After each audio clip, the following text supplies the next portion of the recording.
जय श्री कृष्ण दोस्तों।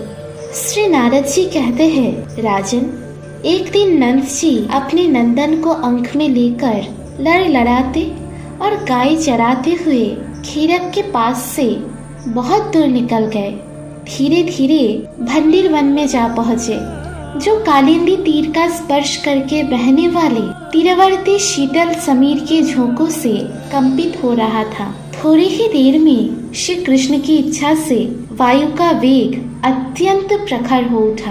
आकाश मेघों की घटा से आच्छादित हो गया।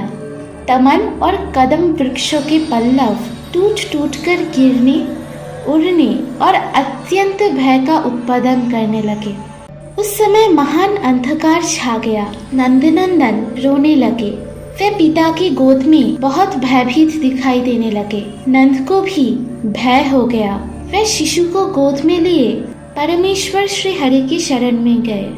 उसी क्षण करोड़ों सूर्य की समूहों से दिव्य दीप्ति उदित हुई, जो संपूर्ण दिशाओं में व्याप्त थी। वह क्रमश निकट आती सी जान पड़ती थी। उस दीप्ति राशि के भीतर 9 नंदों के राजा ने वृषभानु नंदिनी श्री राधा को देखा। वह करोड़ों चंद्र मंडलों की कांति धारण किए हुए थी। उनके श्री अंगों पर आदि वर्ण नील रंग के सुंदर वस्त्र शोभा पा रहे थे। चरण प्रांत में मंजीरों की धीर ध्वनि से युक्त नुपुरों का अत्यंत मधुर शब्द हो रहा था। उस शब्द में कंची कलाप और कंकनों की झंकार भी मिली थी।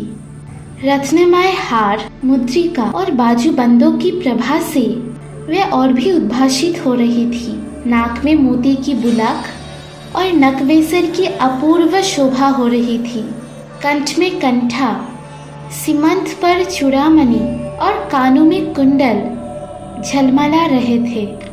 श्री राधा के दिव्य तेज से अभिभूत हो नंद ने त्वाकाल उनके सामने मस्तक झुकाया और हाथ जोड़कर कहा, राधे, ये साक्षात पुरुषोत्तम हैं और तुम इनके मुख्य प्राण बल्लभा हो। ये गुप्त रहस्य मैं गर्ग जी के मुख से सुनकर जानता हूँ। राधे, अपने प्राणनाथ को मेरे अंक से ले लो। ये बादलों की गर्जना से डर गए हैं। इन्होंने लीलावश यह प्रकृति के गुणों को स्वीकार किया है, इसीलिए इनके विषय में इस प्रकार भयभीत होने का बात कही गई है। देवी, तुम्हें नमस्कार करता हो। तुम इस भूतल पर मेरी यथेष्ट रक्षा करो। तुमने कृपा करके ही मुझे दर्शन दिया है। वास्तव में तो तुम सब लोगों के लिए दुर्लभ हो। श्री राधा ने कहा, नंद जी, तुम ठीक कहते हो। मेरा दर्शन दुर्लभ ही है। आज तुम्हारे भक्ति भाव से प्रसन्न होकर ही मैंने तुम्हें दर्शन दिया है।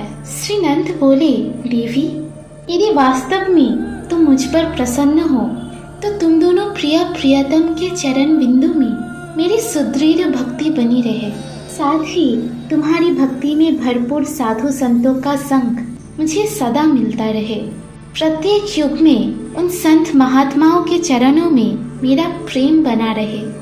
श्री नारद जी कहते हैं, राजन, तब तथास्तु कहकर श्री राधा ने नंद जी की गोद से अपने प्राणनाथ को दोनों हाथों में ले लिया। फिर जब नंदराय जी उन्हें प्रणाम करके वहाँ से चले गए, तब श्री राधिका जी भंडेर वन में गए। पहले गोलोक धाम से जो पृथ्वी देवी इस भूतल पर उतरी थी, वह उस समय अपना दिव्य रूप धारण करके प्रकट हुई। उक्त धाम में जिस तरह पद्मराग मणि से सुवर्णमयी भूमि शोभा पाती है, उसी तरह इस भूतल पर भी ब्रजमंडल में उस दिव्य भूमि का तत्क्षण अपने संपूर्ण रूप में आविर्भाव हो गया।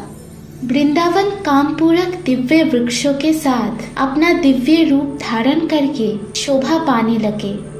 कालिंदी नंदिनी यमुना भी तट पर सुवर्ण निर्मित प्रसादों तथा सुंदर रत्नमय सोपानों से संपन्न हो गई। बाकी की कथा सुनिए अगली पार्ट में। राधे राधे।